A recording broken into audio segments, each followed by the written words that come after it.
Hello, ഇന്ന് ഉച്ചയ്ക്ക് ശേഷം പൊരിഞ്ഞ മഴയായിരുന്നു കേട്ടോ. ടെറസിൽ തുണികളിടാൻ പോയപ്പോൾ എൻ്റെ കിളി പോയി. കാറ്റും മഴയും ഇടിവെട്ടും എല്ലാം കൂടി ഞാൻ ടെറസിൽ അകപ്പെട്ടു പോയി. ഒറ്റയ്ക്ക് ഒരു ദ്വീപിൽ അകപ്പെട്ട അവസ്ഥയായിരുന്നു കേട്ടോ. പേടിയാവും നമുക്ക്. മുകളിൽ നിൽക്കുമ്പോഴേ മരങ്ങളൊക്കെ ഇങ്ങനെ ആടണ കാണുമ്പോൾ പേടിച്ച് പോയി ശരിക്കും. പിന്നെ ദേ ഉച്ചയ്ക്ക് മുൻപുള്ള കാര്യമാണ് കേട്ടോ ഇത്. കുറച്ച് പേരയ്ക്ക ഇങ്ങനെ പാകമായിട്ട് നിൽക്കണ കണ്ടപ്പോൾ അതൊക്കെ പൊട്ടിച്ചെടുത്തു. പിന്നെ ഇന്ന് 4 മണിക്ക് ചക്കടയായിരുന്നു കേട്ടോ. ഈ ഒരു കനത്തിലുള്ള ചക്കടയാണ് എനിക്കിഷ്ടം. ഇതിനേലും കനം കൂട്ടി ചക്കട ഞാൻ അങ്ങനെ ഉണ്ടാക്കാറില്ല. ഇങ്ങനെ തിന്നായിട്ട് ഇരിക്കണതാണ് കേട്ടോ ഇഷ്ടം.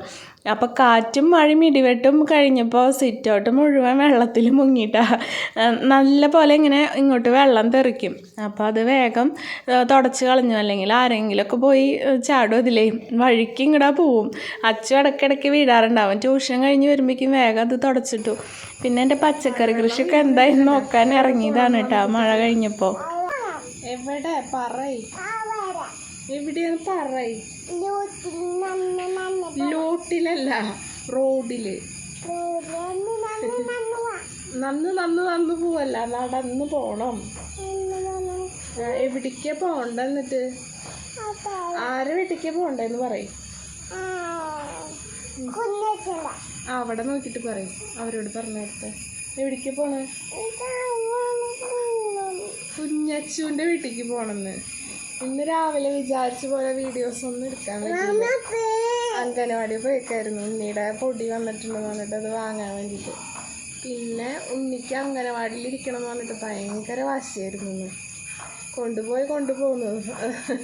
ഇരിക്കില്ല എന്ന് എനിക്കറിയാം. അവിടെ ചെന്നപ്പോൾ ഇങ്ങോട്ട് തന്നെ പോകുന്ന ആള് അല്ലേ. അവളെ കൂട്ടുകാരൻ പോണ്ടേ, കുഞ്ഞച്ചു. അച്ചുവിനെ ഞങ്ങൾ കുഞ്ഞച്ചു എന്ന് വിളിക്കും. ഞങ്ങളുടെ ഇവിടെ ഒരു അച്ചുള്ളായിരുന്നു പറയുമ്പോൾ മനസ്സിലാവാൻ വേണ്ടിയിട്ട് അല്ലേ. ആ വീട്ടിൽ ഏതച്ചുവിനെ പറ്റിയിട്ടാണ് പറയണേന്ന് മനസ്സിലാവാൻ അല്ലേ. എൻ്റെ അംഗനവാടി പോയിട്ട് പോകുന്നേ.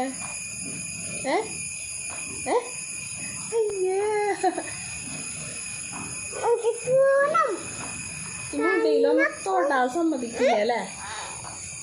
തൊടാൻ പാടില്ല കേട്ടോ തലയിൽ. സ്ലൈഡ് വെക്കാൻ ഒന്നിനും സമ്മതിക്കില്ല. ഈരാൻ വരെ സമ്മതിക്കില്ല.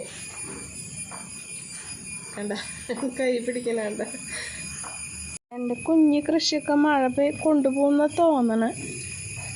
ഈ വഴുതനങ്ങയില് ഒരു പൂവുണ്ടായിരുന്നു കേട്ടോ. മഴയത്ത് പോയാള് ഒക്കെ ഞാൻ വെച്ചു കൊടുത്തേക്കാ.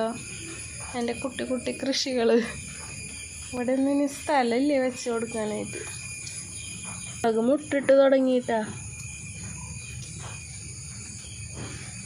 മുട്ടിട്ടിട്ടുണ്ട് മുളക്.